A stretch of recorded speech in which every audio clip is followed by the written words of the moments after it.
The Gem State is changing every day, and as it does, the Idaho Matters podcast will help you know more about the changing communities and governments and cultures of Idaho. Listen to Idaho Matters today at boisestatepublicradio.org or in your favorite podcast app.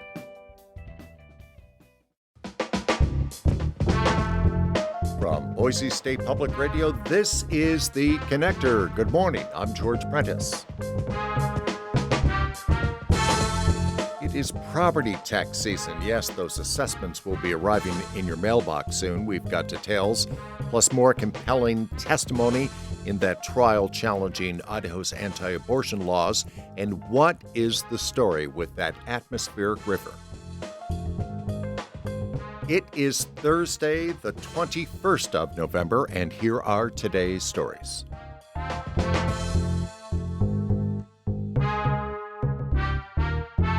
Proceedings in the trial challenging Idaho's near-total abortion ban continued Wednesday in an Ada County courtroom. The plaintiffs include 4 women who say they had to leave Idaho to get emergency health care they needed. Julie Lucata reports. Following 4 days of testimony from the plaintiffs, Ada County District Judge Jason Scott heard arguments from the State Attorney General's office on behalf of Idaho.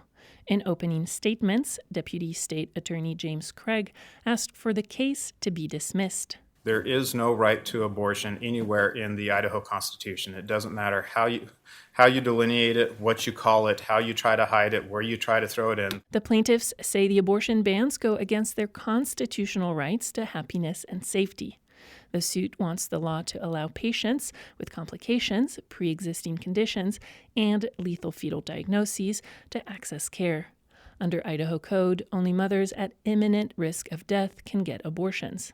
The defense countered the testimonies of physicians presented earlier in the trial by the plaintiffs, who said the law is causing confusion in the medical field because it doesn't clarify when they can intervene to preserve the health of a patient.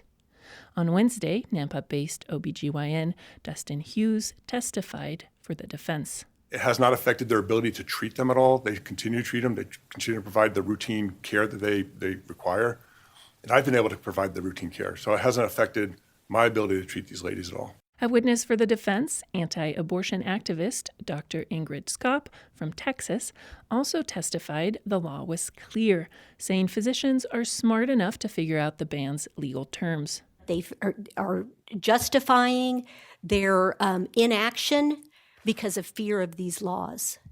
That is moral injury to allow doctors to fear these laws that they do not need to fear. Under Idaho statute, doctors can face felony charges, up to 5 years in prison, and risk losing their medical license for terminating pregnancies outside of the ban's narrow exemptions. Proceedings are ongoing, with closing arguments expected to be made soon. Julie Lucata, Boise State Public Radio News. It is property tax bill season. In Ada County, most property owners will be receiving a tax bill in the coming days, and Ada County Treasurer Elizabeth Mann says there are 2 types of property tax relief this year, totaling $69 million. $27 million is in the legislature's School District Facilities Fund. Those are direct payments to school districts. But then there is about $42 million in Ada County's Homeowners Tax Reduction, better known as HTR. And that will be reflected on the property tax bills as a credit, and that's for owner-occupied residences, those who qualified for the homestead exemption back in July. In Ada County, the median HTR relief, the homeowner's tax reduction, is $242. So that's the median tax credit that taxpayers will see if they were eligible for the HTR. And again, those property tax bills from Ada County should be arriving in mailboxes pretty soon. They reflect properties that are assessed each year between January and the end of May. That atmospheric river continues to dominate our weather picture across the region. Stephanie Henry is at the National Weather Service office in Boise. So we currently have a very strong low-pressure system along the Pacific Northwest coast. Currently, it's right off the coast of British Columbia, but it's so large that it's streaming significant subtropical moisture into Northern California, Oregon, and Idaho, and parts of Washington. So we're seeing the impacts of that low. So some areas clearly are getting snow, depending on elevation. Can you give us a sense of that elevation?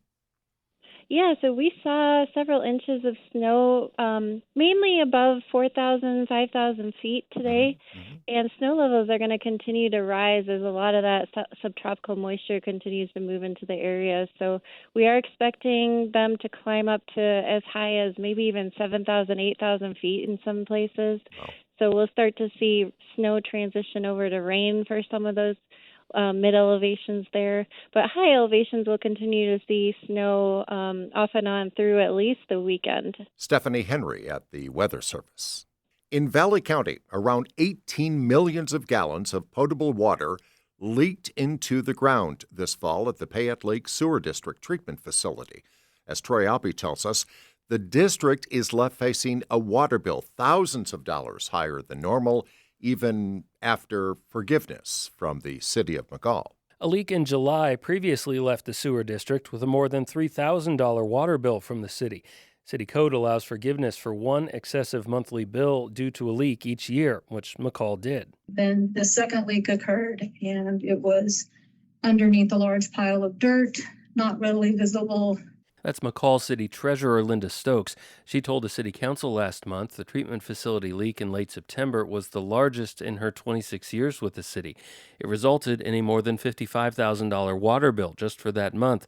The City Council approved forgiving the September bill instead of the July one, but the second leak spilled into October's billing period, so the sewer district is now on the hook for a more than $22,000 water bill last month. A normal bill is less than $1,000. Payette Lake Sewer District Manager Jeff Bateman says they'll have to dip into reserves. We've got a fairly good reserve, but it affects us, you know. He says the newly proposed sewer district master plan could address the system's many aging components. The plan proposes $55 million in spending over 50 years to meet wastewater demands of the growing community. Troy Alpe, Boise State Public Radio News. And that is today's episode of The Connector. I'm George Prentice. I will see you back here on Friday. To stay in touch with the news between now and then, check out BoiseStatePublicRadio.org or download the free Boise State Public Radio app. And please tell your friends about The Connector. And thanks for listening.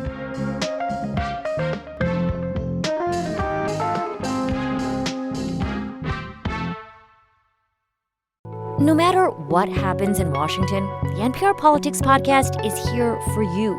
For the latest news, insights, and analysis from the election and beyond, listen to the NPR Politics Podcast.